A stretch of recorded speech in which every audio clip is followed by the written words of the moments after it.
বলো হ্যাঁ, তো একটা ভুল কোরআন থেকে বের করে দাও, আমিও দাড়িটা কেটে ফেলি, নামাজ বন্ধ করে দেই। যদি কোরআনে ভুল হয় সবই ভুল, আল্লাহ ভুল। আর যদি বলো না আল্লাহর কোরআন সত্য, তো আল্লাহ আছেন সত্য। গুনাহ নিয়ে কবরে গেলে আযাব হবে, তাও সত্য। নেক আমল নিয়ে যদি যাও জান্নাত পাইবা, তাও সত্য। আল্লাহর কোরআন মিথ্যা না সত্য? ওই কোরআনে জান্নাতের বয়ান আসেনি? ওই কোরআনে জাহান্নামের বয়ান আসেনি? কে জান্নাতে যাবে কে জাহান্নামে যাবে আল্লাহ তাও বলেছেন। মনটাকে শুধু বুঝাইও। হাফিজুর রহমান ভাই তো আমাদেরকে হুজুর হওয়ার জন্য তাকিদ দেয় নাই। হাফিজ ভাই তো কওমি মাদ্রাসায় যাইতে বলে নাই। হাফিজুর রহমান তো তাবলিগ না গেলে জাহান্নামে যাবা বলে নাই। কি বলছে? স্কুলে পড়লেও নামাজ ছাড়া যাবে না। স্কুলে পড়িয়াও তো আমার মতো যুবক নামাজ পড়ে, আমি কেন পারি না? আমার মতো যুবক চাকরি করে নামাজ পড়ে, আমি কেন পারি না? আমার মতো যুবক ব্যবসা করে নামাজ পড়ে, আমি কেন পারি না? আমার কপাল বুঝি খারাপ, গুনার কারণে আল্লাহ বুঝি আমার উপরে বেজার হয়ে গেল। এখনো সময় আছে, তওবার দরজায় ফিরে আসো। আল্লাহ তাআলা বারবার ডাকে, আয় কই যাবি বান্দা আয়, যেদিকেই যাবি জাহান্নাম ছাড়া আর কিছুই নাই। আমার দরজাটা শান্তির আর রহমতের দরজা, তওবা কর, জীবনের সব গুনাহ মাফ করে দিব। 5 বেলার নামাজ পড়ো, মা বাবার দোয়া নাও, বেয়াদবি করিও না। শিক্ষকের দোয়া নাও, বেয়াদবি করিও না। ওলামায়ে কেরামের পরামর্শ নিয়ে নামাজ পড়ো, দাঁড়ি রাখো, মা বাবার দোয়া নিয়ে চলো। চাকরি করো, ব্যবসা করো, হালাল ভাবে চলো, হারাম খাইও না। কারো হক নষ্ট করিও না, কারো উপরে জুলুম করিও না। যদি এমত অবস্থায় তুমি নেক আমল নিয়ে কবরে যাইতে পারো, তোমার কবর হবে জান্নাতের বাগান। আল্লাহ তাআলা আরামের বিছানা দিবেন ফেরেশতার মাধ্যমে ঘুমানোর জন্য। আর যদি বান্দা গুনার মজা পাইয়া গুনাহ করতে করতে করতে করতে আজরাইলের হাতে ধরা খাইয়াই যাও, আজরাইল যদি আইসা দেখে তোর কানের ভেতরে গানের তার লাগানো, তুই বিছানায় শুয়া শুয়া গানের তার কানে লাগাইয়া গান শুনতেছ, আজরাইল যদি এর মধ্যে আল্লাহ পাঠায় দেয়, অবস্থা কেমন তোমার খারাপ হয়ে যাবে। ঈমান নাই, কালেমাও তোমার জবানে আর আসবে না। নবী বলে, একটা জ্যান্ত ছাগলের চামড়া খুললে যেমন কষ্ট পায়, একটা গুনাহগার বেনামাজির রূহটা যখন আজরাইল নেয়, সেই কষ্ট শুরু হয়ে যায়। আজরাইলকে দেখে এক হাত মাশরিকে আর এক হাত মাগরিবে, পা জমিনে মাথা আসমানে, চক্ষু দুইটা বড় বড়। এখানে দেখাই গুনাহগারের কলিজার মধ্যে কম্পন শুরু হয়ে যায়। আর যেই জাহান্নাম আল্লাহ বানাইছেন, ওই গুনাহগারেরা জাহান্নামের ছবিটা দেখায় দেয়। ও আল্লাহর বান্দা, তুমি আমি তো মানুষের কাতারেই নাই। যারা মানুষ, ওই যে আবু বকরের কথা বলতেছিলাম, রহমতের নবী, যার কোনো গুনাহ নাই, তিনিও কান্না করতেছেন আল্লাহর আদালতের হালাতের কথা চিন্তা করিয়া। আম্মা জান আয়েশা রাদিয়াল্লাহু আনহা বলেন, নবীজিকে আমি জিজ্ঞাসা করলাম, নবী আমার রুমে বৈশা কাঁদেন কেন? নবী বলেন, ও আয়েশা, হাসরের ময়দানে আমার উম্মতের কি উপায় হবে, এই চিন্তায় আমি কান্না করতেছি। আম্মা জান বলেন, ও নবী, হাসরের মাঠটা কেমন হবে? নবী বলেন, আয়েশা, এই জমিনটা হবে কিয়ামতের মাঠ, আরাফার ময়দান হবে আল্লাহর বিচারালয়, আদালত। এই দুনিয়ায় তো বড় বড় মাস্তান তো চলে গেল, আল্লাহর কোরআনের একটা ভুল বের করতে পারে নাই, নবীর একটা কথার মিথ্যা প্রমাণ করতে পারে নাই। আল্লাহর নবী বলেন, ওই হাদিস এখনো আছে, কোরআন এখনো আছে। আম্মা জান আয়েশাকে নবী বলেন, কিয়ামতের ময়দান এমন এক অবস্থা হবে, পুরা জমিনটা সমান হবে। সূর্যটা এখন তো বিজ্ঞানীরা বলে জমিন থেকে 9,30,00,000 মাইল উপরে। কিয়ামতের ময়দানে আল্লাহ অর্ডার করবে, সূর্য নিচে নেমে আয়, তোর যত মুখ আছে নিচে কর, যত তাপ আছে তাপ জমিনে ছাড়। সূর্যের তাপে জমিনটা পুরিয়া তামা হয়ে যাবে। স্বর্ণ হবে না কেন? জমিনটা পুড়িয়া রূপা হবে না কেন? পিতল হবে না কেন? মুফাসসিরিনে কেরাম বলেন স্বর্ণ, রূপা, তামা, পিতল এগুলো হবে না। জমিনটা তামা হওয়ার কারণ তামার ধাতুর মধ্যে একটা গুণ আছে, স্বর্ণের মধ্যে নাই, রূপার মধ্যে নাই। বলে কি? স্বর্ণের এক মাথা গরম হলে ভিন্ন মাথা গরম হয় না, রূপার এক অংশ গরম হলে অন্য অংশ গরম হয় না। কিন্তু তামা এমন একটা ধাতু, এক পার্শ্বে গরম হয়ে গেলে পুরাটাই গরম হয়ে যাবে। আল্লাহ যখন বলবে সূর্য তুই মনের মতো তাপ দিতে পারো না, আজকে সব তাপ ছাইড়া দে, সূর্যের এমন তাপ শুরু হয়ে যাবে, জমিনটা তামা হয়ে যাবে। নবী কান্না করেন আর বলেন আয়েশা, অন্যদিকে জাহান্নামের আওয়াজ, জাহান্নাম চিল্লায়া বলবে আল্লাহ বেনামাজি কই, বেপরদাওয়ালা গুনাহগারেরা কই, আমার পেটের মধ্যে দাও, আমার পেটে বড় ক্ষুধা। আল্লাহ বলবে জাহান্নাম একটু অপেক্ষা কর, আমি বিচারটা শেষ করে নেই, তারপরে তোর খোরাক আমি দিতেছি। নবী বলেন জাহান্নাম থামে না, তখন আল্লাহ অর্ডার দিবেন, এই ফেরেশতারা জাহান্নামের গলার মধ্যে ৭০,০০০ শিকল লাগাইয়া বাঁধো, এক একটা শিকলের গোড়ায় ৭০,০০০ ফেরেশতা ধর, কইরা ভালো কইরা পেছন দিকে টাইনা রাখ, ও যেন আমার আদালতের দিকে আসতে না পারে। যদি আমার আদালতের দিকে আগায় আমি তো আর বিচার করতে পারবো না। জাহান্নামের আগুন এই মানুষগুলোকে পেটের মধ্যে নিয়ে নিবে। আল্লাহর অর্ডারে ফেরেশতারা জাহান্নামের গলায় শিকল লাগাইয়া ৭০,০০০ কইরা একটা শিকলের গোড়ায় জাহান্নামের ধরবে, ধইরা রাখতে পারবে না। এত চিল্লানি দিয়া বলবে আল্লাহ বেনামাজি গুনাহগার আমার খোরাক গুলো দাও, ক্ষুধা। আল্লাহ পাক নবী বলেন আল্লাহর ফেরেশতারা যখন ধরে রাখতে পারবে না, তখন আমি মুহাম্মদের অন্তরে বড় মায়া, আমি সাথে সাথে সিজদায় পড়ে বলবো আল্লাহ জাহান্নামের ফিরাও, আমার উম্মত মনে হয় ধইরা ফালাইবে, ফিরাও আমার উম্মত যেন জাহান্নামের আগুনে না যায়।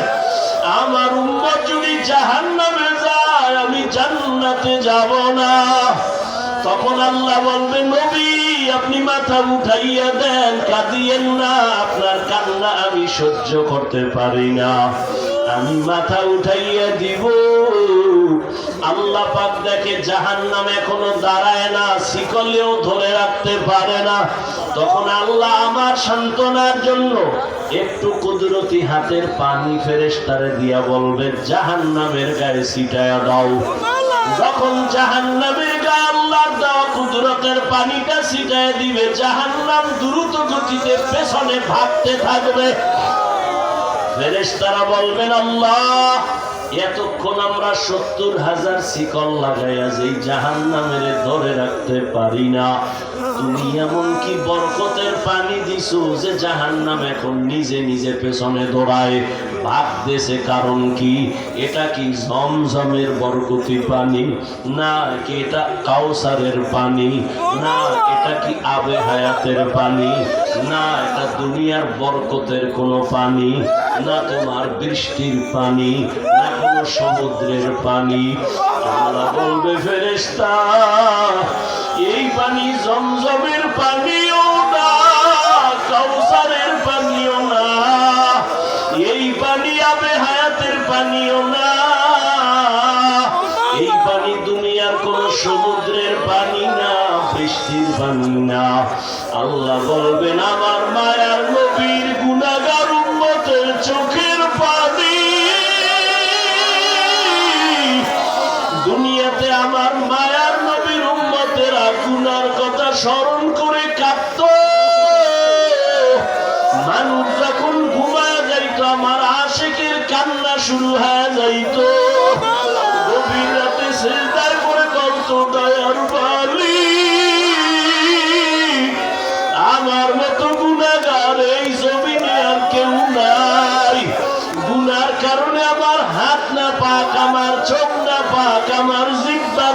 পাক, আমার অন্তর না পাক। আয় আল্লাহ, তোমার দেওয়া সূর্যের আলো, পানি, বাতাস সব নিয়ামত খাইয়া তোমার নাফরমানি করেছি। আজ আমি গুনার কারণে মনে হয় আমার জাহান্নাম ছাড়া উপায় নাই। আমার গুনার খবর আমার মাও জানে না, বাবাও জানে না, ভাই বোন, স্ত্রী, পরিবারের কেউ জানে না। আমার গুনার খবর আমার মা বাবায় যদি জানতো, লাঠি মেরে ঘর থেকে বের করে দিত। আমার গুনার খবর যদি আমার স্ত্রী জানতো, আমাকে স্বামী বইলে গ্রহণ করত না। আমার গুনার খবর যদি আমার সন্তান জানতো, কোনদিন আমাকে বাবা বলতো না। ও দয়ার মালিক, যে তুমি কত দয়ার মালিক, তুমি আমার সব গুনার খবর জানো। ও আল্লাহ, যুবকের আমার মাওলারে ডাকতে দুই ফোঁটা চোখের পানি চাও, আর গুনার কত স্মরণ করে ক্ষমা চাও। আর আল্লাহরে বলো, আমার মাওলাতে কেমন দয়ার মাওলা। ওরে দরওয়াজা জানালা বন্ধ করে মোবাইলে তারা যে গুনাহ করেছে, ওই দরওয়াজা জানালার ভেতরে গুনার খবর মাও জানে না, বাবাও জানে না। ওরে আমার মাওলারে ফাঁকি দিতে পারো নাই রে বাবা। আরে তোমার গুনার খবর যদি মা জানতো, ঘর থেকে বের করে দিত। কিন্তু আমার মাওলা যে কেমন দয়ার মালিক, গুনাহ করছি দেখছি, এরপরও ঘরের থেকে বের করে দেয় নাই, সম্মানের চেয়ার থেকে ফালাইয়া দেয় নাই। ও আল্লাহর বান্দারা, আজকে বাড়ি পাইছো, গাড়ি পাইছো, সন্তান, বিবি, পরিবার, ক্ষমতা সবই পাইলা, কিন্তু আজকে যেইগুলি পাইয়া পাগল, চিন্তা করে দেখছো এগুলি কিছুই তোমার আমার আপন না। ওরে আজরাইল আইসা যখন রূহ ধইরা টানবে, ওরে তোমার আপন মা বাবা তোমারে ফেলে দিবে, আর ঘরে ঢুকাইবে না। সাদা কাপড়ের প্যাকেট বানাইয়া কবরের দেশে পাঠাইয়া দিবে। এতদিন যে মা বাবার জন্য এত পাগল হইলাম, কেউ আমার সাথে যাবে না। আমি আস্তে আস্তে দেখি আমার বন্ধু নাই, আমার পাশের লোকগুলো সব আলাদা হয়ে গেল। এক পর্যায়ে আমার সাদা কাপড়ের চাইয়া আমারে পান বাগানে নিয়ে রওয়ানা। ওই কবরে অন্ধকার ঘর, বাতি নাই, কোনো সাথী নাই। ওই কবরে পাড়াইয়া পাড়াইয়া মাটি দিয়া সবাই চলে গেল, আমি এখন একা। আমার ডানে মাটি, বামে মাটি, সামনে পেছনে, উপরে নিচে মাটি। কই আমার বাড়ি, কই আমার গাড়ি, কই আমার সন্তান, কই আমার মা বাবা, কই আমার ক্ষমতার চেয়ার, কই আমার সম্মান। এখন এই অন্ধকার কবরে দুইজন ফেরেশতা চলে আসবে প্রশ্ন করার জন্য। রবের পরিচয় দাও, ধর্মের পরিচয় দাও, রহমতের নবীর পরিচয় দাও।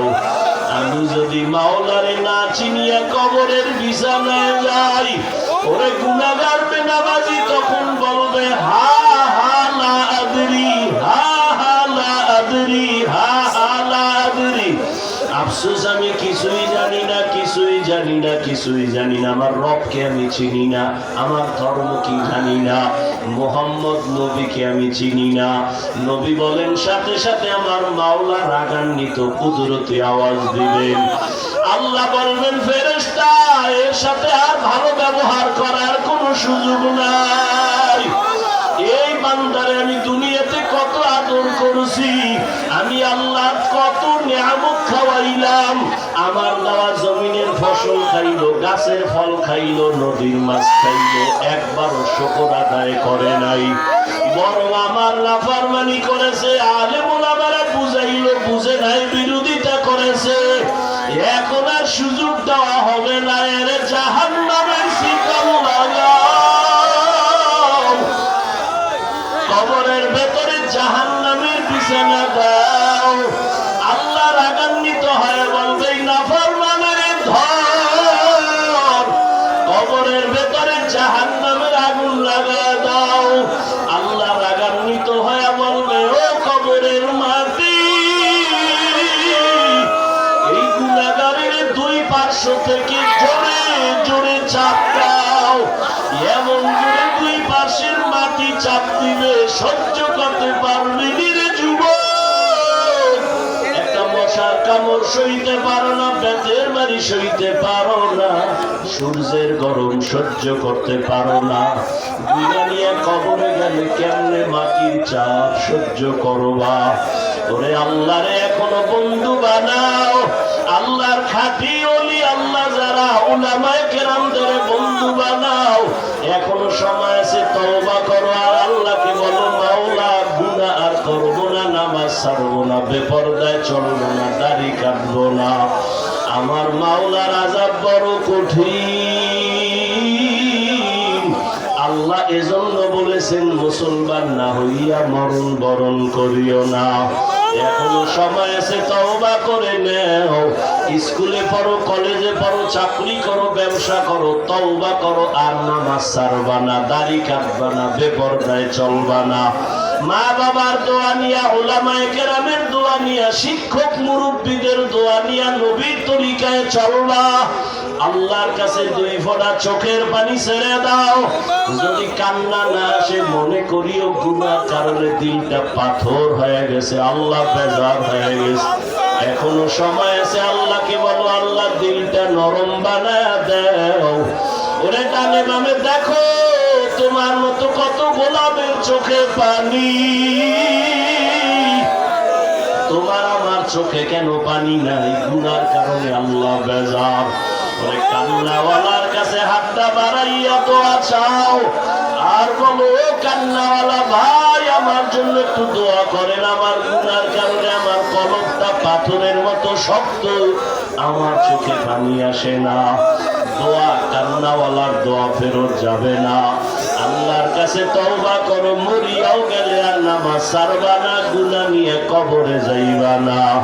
যদি তওবার নিয়ত হয় দুটো হাত আমার আল্লাহকে দেখাইয়া দাও। আয় আল্লাহ হাতগুলো কবুল করে নেন, তওবা কবুল করে নেন।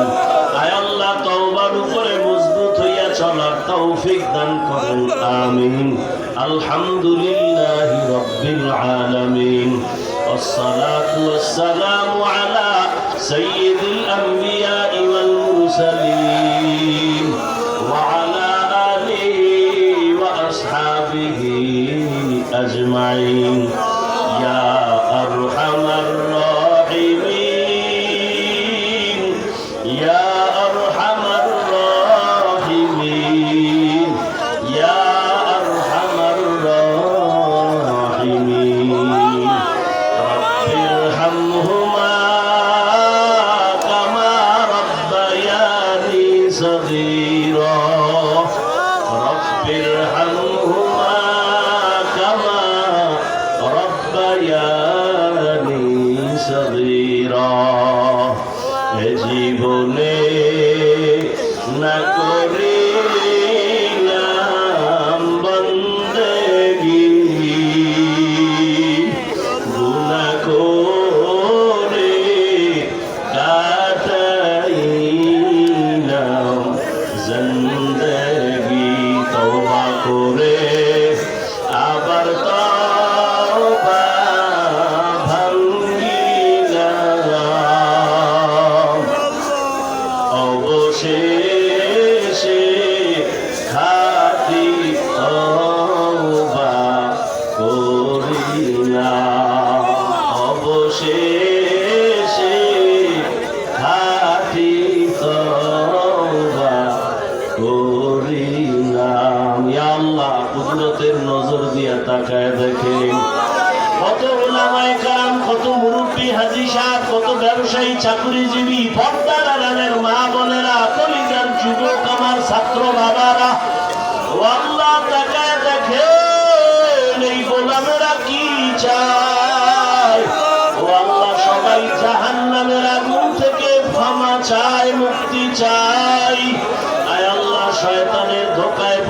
গুনাহ করেছি, আর গুনাহ করব না রে আল্লাহ।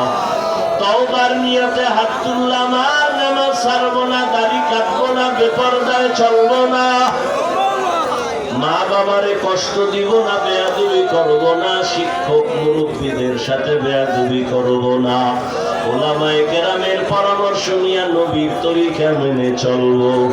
আয় আল্লাহ, আমাদের জীবনের তওবা কবুল করে নেন, জীবনের গুনাহ মাফ করে দেন। আয় আল্লাহ, মাহফিল কবুল করে নেন, আয়োজনকারী সহযোগিতাকারীদের কবুল করে নেন। আয় আল্লাহ, মাদ্রাসা কবুল করে নেন, মসজিদ কবুল করে নেন, সারা দুনিয়াবাসীকে মাফ করে দেন।